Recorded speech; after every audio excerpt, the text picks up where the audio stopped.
Today I'm going to have a talk about summer's reading by Bernard Malamud. Let's imagine that this conversation might have taken place around the middle of that memorable summer. Here is a dialogue between George, his father, and his sister. You're still reading all this book, George? What's the point of it all?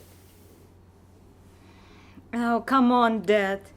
George is just trying to learn more about America.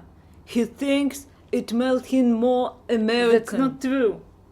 I just want to understand people better. I want to talk to them without feeling like I'm a stranger, an outsider.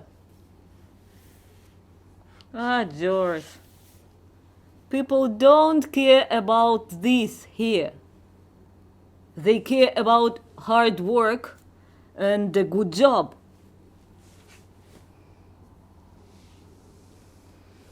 Oh, Dad, don't be like that. George is not trying to find his place in this country. We should support him. You don't understand? No one understands. I'm tired of being treated like a stranger everywhere I go. I want to be part of something real. Real? You want to be real? You should focus on making a living and providing for your family. That's what real is. Dad, please. Can't you see how hard this is for George? He's trying to find himself. You're all just like everyone else. You don't get it. I'm tired of being invisible. That's enough, George. You are being ungrateful and selfish. You have a chance to start anew in this country. Stop it, Dad. Let George find want to say. I won't be ignored. I won't be treated like a nobody. I'm going to make something of myself, no matter what you think. What would George and Mr. Catanzara be talking about on a warm summer night? I've been struggling to find the courage to start reading. It's as if the books are calling to me, but I'm too afraid to answer. Oh, George, my friend, you are not alone in this struggle. Fear is a common companion on the journey of self-discovery. But it's not just fear. It's shame. I've set a date for myself to start reading, but every day it slips away and I'm left with nothing but regret.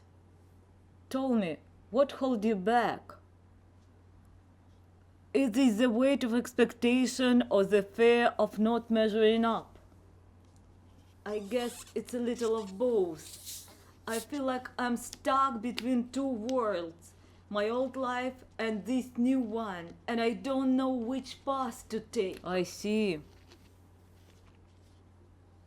You're caught between the need for security and the desire for growth. It's a common dilemma, George. But what's the point of even trying? I'm just going to fail anyway. And what will others think of me? Oh, George, the only opinion that matters is your own. What do you think you'll gain by starting to read? Is it not worth risking? I suppose. I just want to understand myself better, to know who I am and where I belong.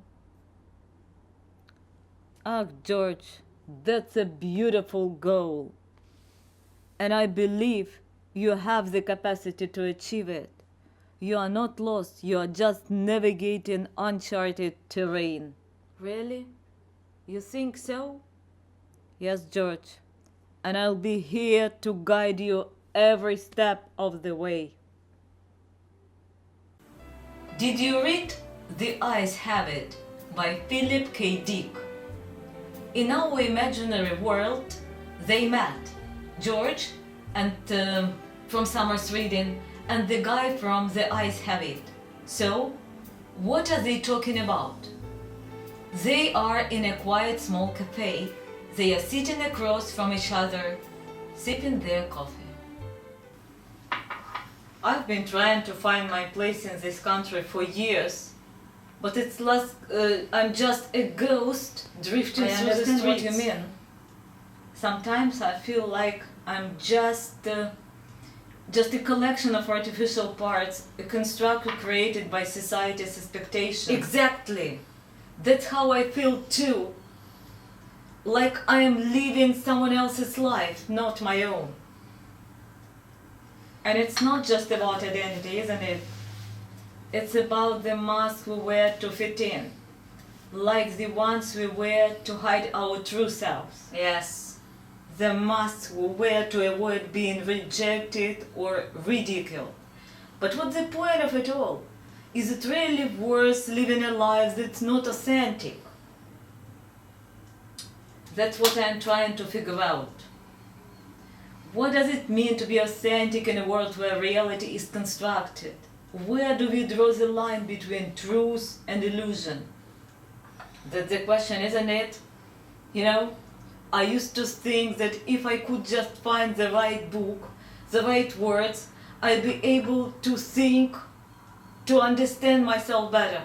But now I realize it's not about the books or the words. It's about finding my own words. But that's where the illusion comes in.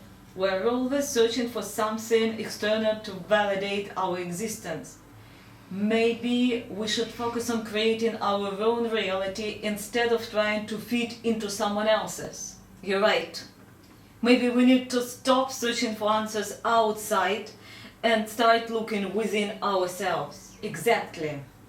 And that's where the true power lies. Not in the eyes of the others, but in our own perceptions.